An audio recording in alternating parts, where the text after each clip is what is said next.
I'm your host, Veronica Corningstone. Tits McGee is on vacation.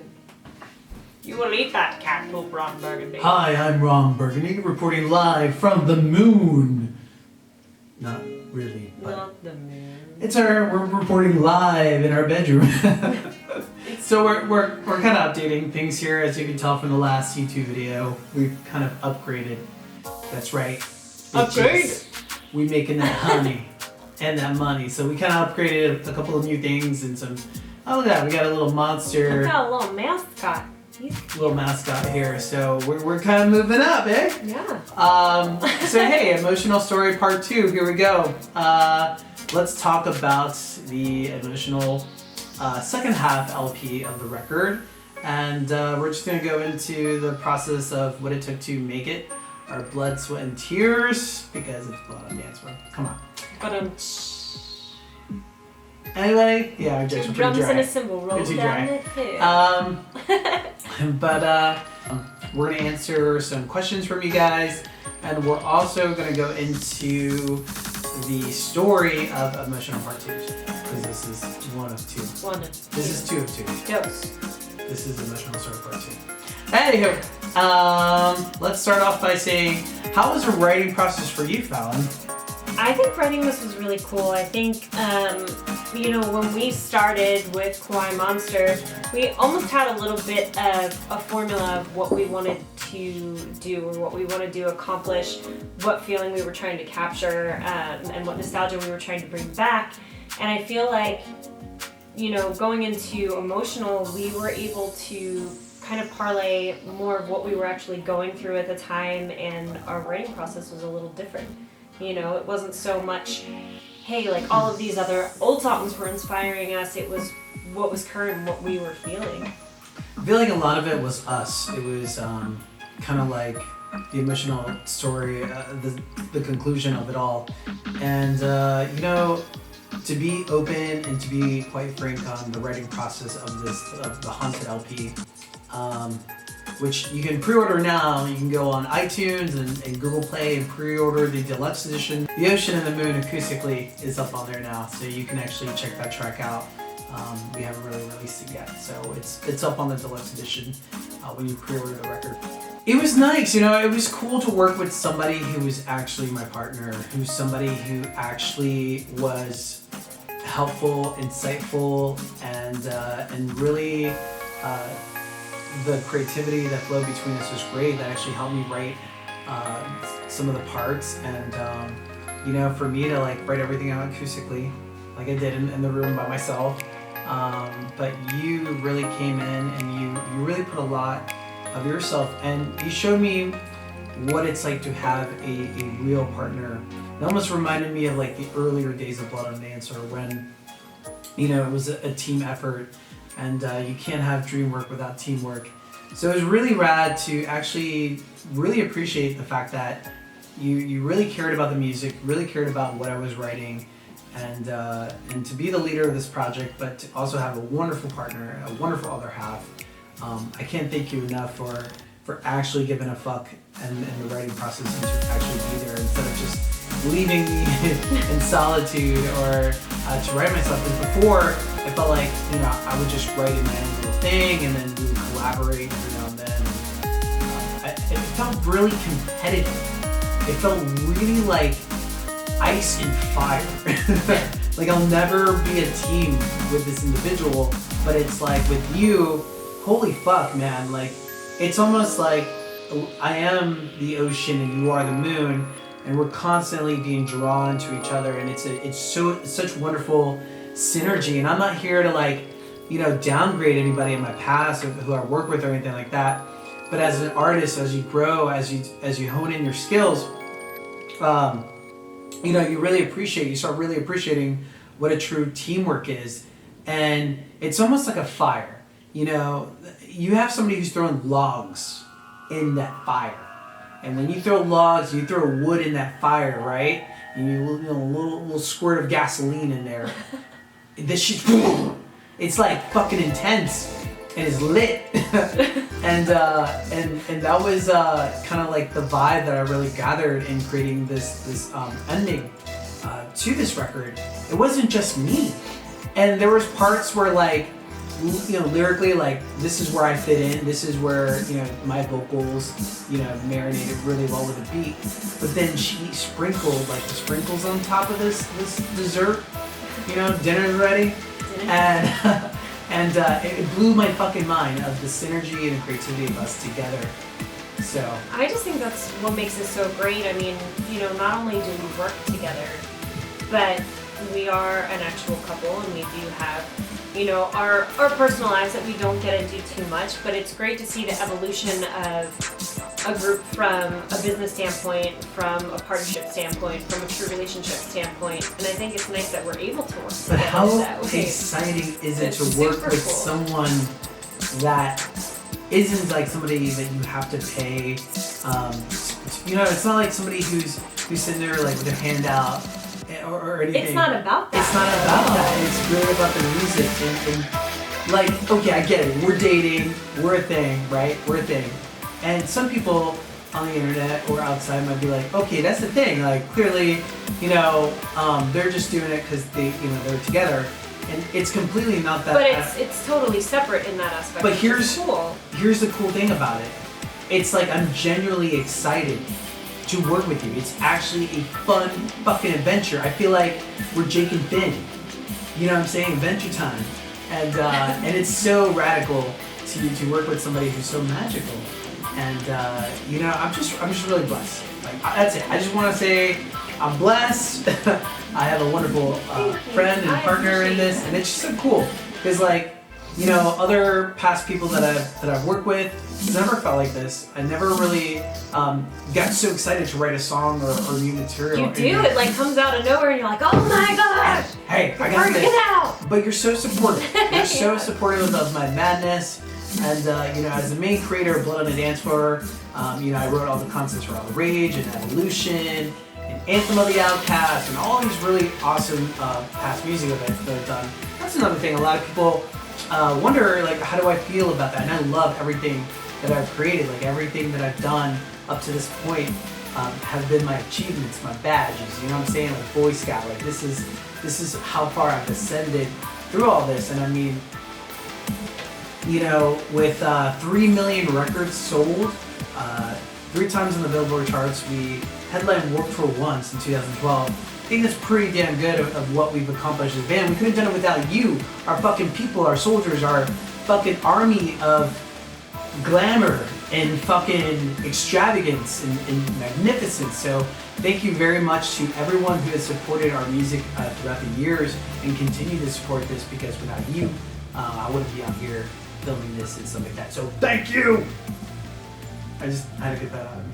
It's good. It is really rad to say that we are going to be filming a music video for From Dreams to Nightmares. And We it's actually gonna be awesome. kind of came up with the concept today. It's gonna be cool. We're gonna go a little bit into it, but basically, No spoil. okay, I'm gonna give you a little spoiler.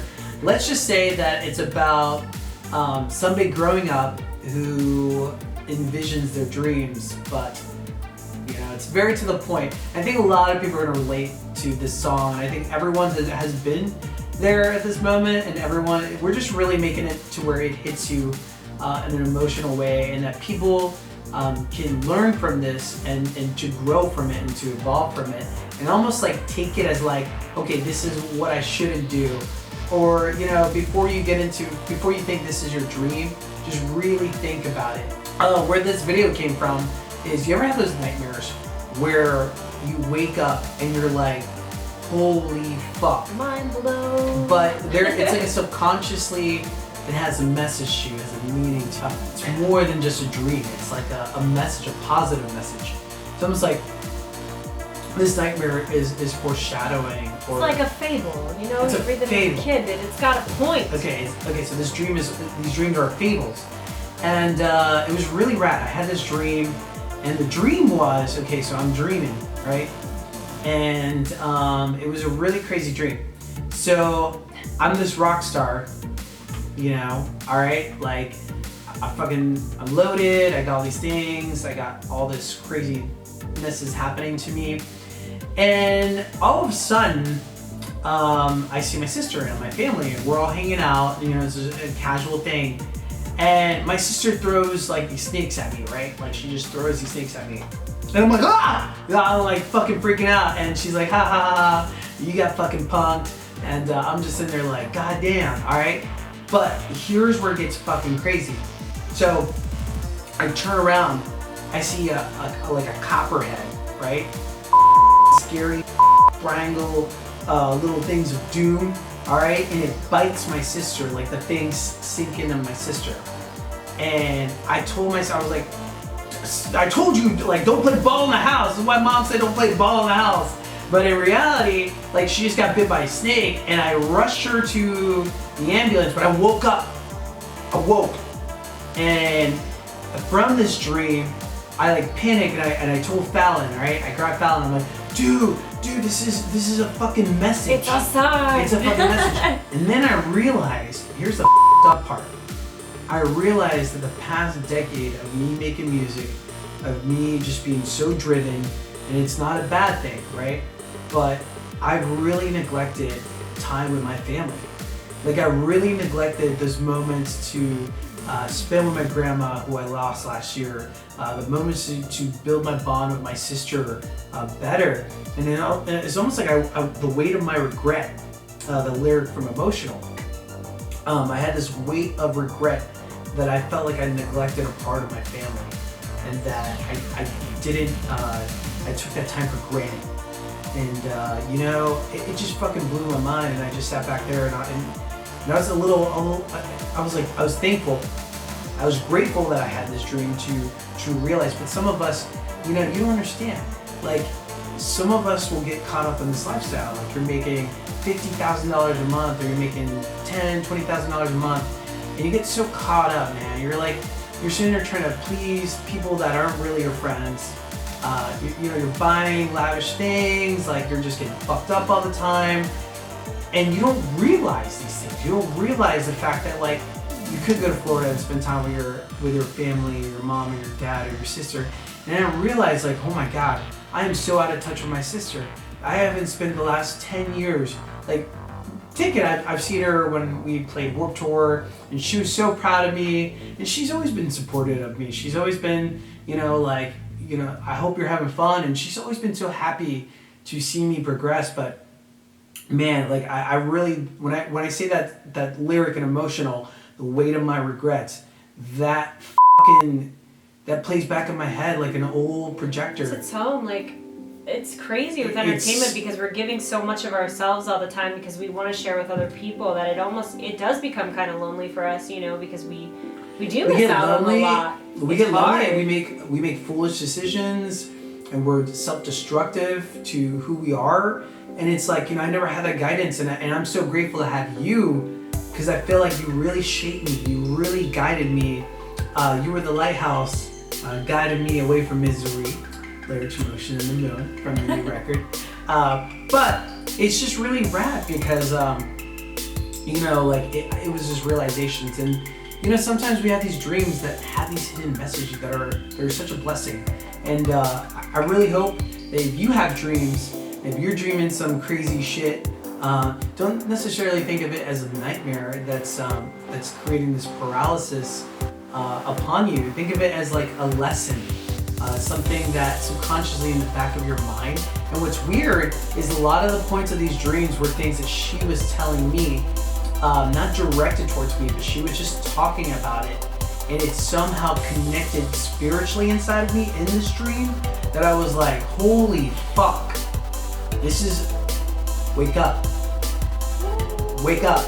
It was just, I called my sister, you know, we're giving one of our kittens to my sister, so she'll be closer to the family. And my sister loves animals. Like, she is all about animals. Like, she is like, she'll watch a movie, the human being can die, she doesn't give a but if it's an animal, she's bawling. Like, she's very, empathetic? She's very empathetic to animals, and that made her day, and I'm so happy to make her day. And you know, from here on out, I'm gonna make it a priority to be closer to my sister, my family, and it's kind of emotional, fitting. But back to the video. Sorry, I kind of transcended away from there. You know, it's just such a wonderful thing to have a real partner. You got to think about the people around you. Now, this is another thing that I want to talk about today. Are the people around you, are they benefiting you in a way? And what I mean by that is not what you can necessarily gain from somebody, because it's not. But are they growing your fire? Are they yes. fueling your energy? And if they're not, why are they around you? Why do you consider them friends? And this is a problem that I had with previous band members that I've worked with. I'm providing, it's this colony, it's this community. But I felt alone. I felt isolated. I felt like I don't belong here. And why did I keep that around? Because it's convenient? It's because I had a business? Anything? Now I'm just kind of like, if it's not benefiting me, if it's not benefiting everyone, take that away. Is it benefiting you as a family? Is it benefiting you as a community? This is not about me. This is about the people that live under this roof. And that benefit, explain that though, elaborate. I mean, we're talking benefit as far as respect, as in growth as an individual, and someone who inspires you, someone who pushes you to be better, you know. Yeah, exactly. They're fueling your fire. Your fire, you're lit. I'm lit. But you're like, you know, like you're excited and you're passionate and you want to do things. But it's like, you know, I felt like a lot of these people, I show up and they would just sit there and make fun of each other. And I thought that was healthy. I thought that was like a norm. And, you know, I'll take weirdo. I mean, I won't take norm. I won't take basic. I'll take a weirdo. But it felt like I was alone and I was so lonely.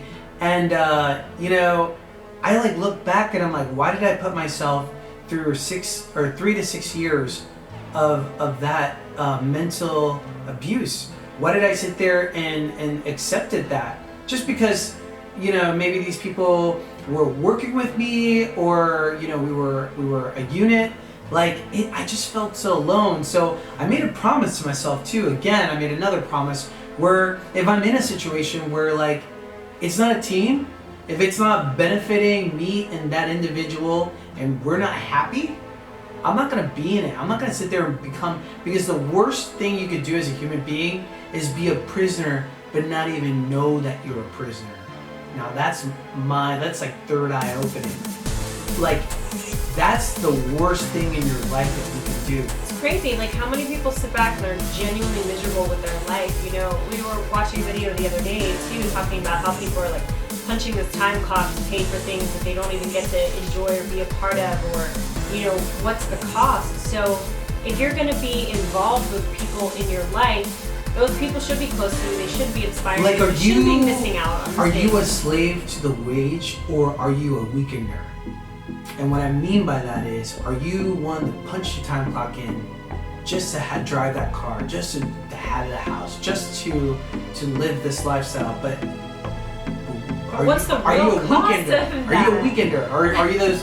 You work hard, but then you know you want to enjoy your life. You want to make memories. You want to go do things, and it just put things in perspective. It don't matter what kind of car you drive, what kind of house you have. When you die, we all have the same size grave. Be humble. Perspective for me, it literally, like, what am I living for? It's like, I just want to delete all of my social media platforms and just make music, and people can just look me up and find me that way. But of course, you know, we love our fans, we love our people that support us, so that's not gonna happen. We're gonna stay here and we're just gonna deal with it. But like I said, once you understand that, I'm sorry, I'm not there, but I just gotta get this out of me because it's like, it's eating away.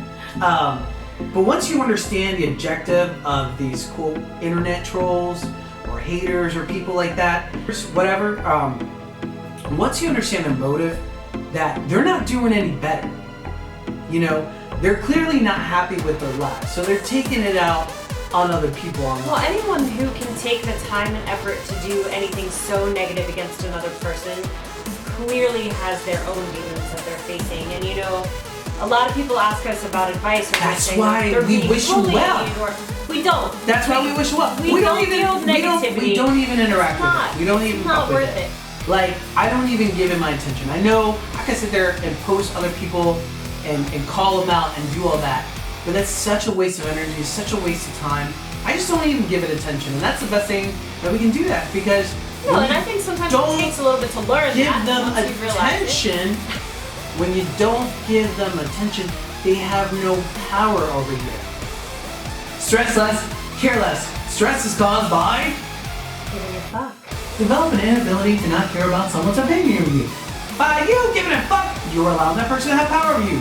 The less fucked you get, the happier you live. But don't lower yourself to their level. Do not even there. It's not worth it. You can gain your power by taking control of your own life. The and best doing something revenge positive. Those people need a It's hug. no revenge. No revenge. They're wasting their energy. And you know what? You better dig 2 graves for me. Because I'm not leaving this world if I'm not on your side. I love you. Alright, folks, we're going to answer fan questions. Where did you get the name Blood on a Dancer and when did the band start? The band started back in September 2006. I got the band name Blood on a Dancer from our friend Christopher Mongelo. So all credits go to Christopher Mongelo. If you don't know who he is, look him up, check out his music. He makes incredible music. I don't know what his project is right now, but that was the original Blood on a Dancer producer. FYI. What's y'all's favorite food? Oh man, it's between chicken and tacos. Chicken and taco. Fried chicken is fried chicken. Why choose? It's delicious. Okay, so the question was, Fallon, what is it like to be a part of BOTDF? So I have been in the arts my entire life, and I did music before, and it just wasn't the right thing. I said I was never gonna do it again, and this guy kind of changed all of that. I really enjoy it a lot. Have you ever messed up during a set you've been playing? Alright, so if you ever fuck up live, don't ever stop playing.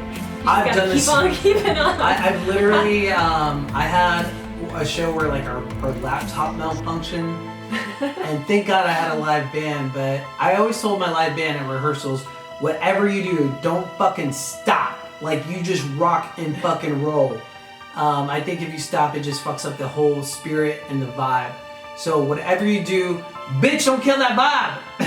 How do I feel about Warped Tour ending? I am fucking bummed. I feel like my childhood is dying. I feel like literally I'm watching my childhood sink in the fucking ocean and imagination world. Titanic. Like, you ever seen, what's the movie about the feelings with Pixar? Inside Out. Inside Out, okay.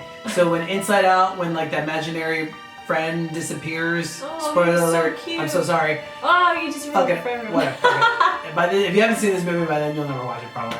But that part where the imaginary friend No, he, like, fades disappears, off into dust. that's what it feels like witnessing Warped Tour ending. It's just a bum. I mean, I know it's funny. There's some people complaining about the lineup this year of Warped Tour, and then I just want to say like, well, you're in for a surprise for the lineup in 2019. Spoiler alert, there's not gonna be any more Warped Tour. This sucks! So, yeah, it's kind of sad. It's like watching your childhood friend just disappear. Alright, Crispies, it has been a pleasure to share these thoughts again. Listen to more Listen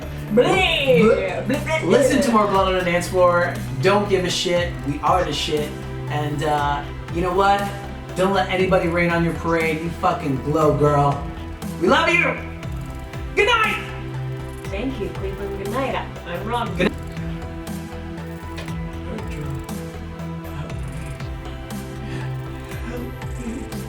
I hear voices in my head. Here they're coming. They're coming again. They're coming to get me! You have one job. One motherfucking job. You read whatever's on the teleprompter. You had a job!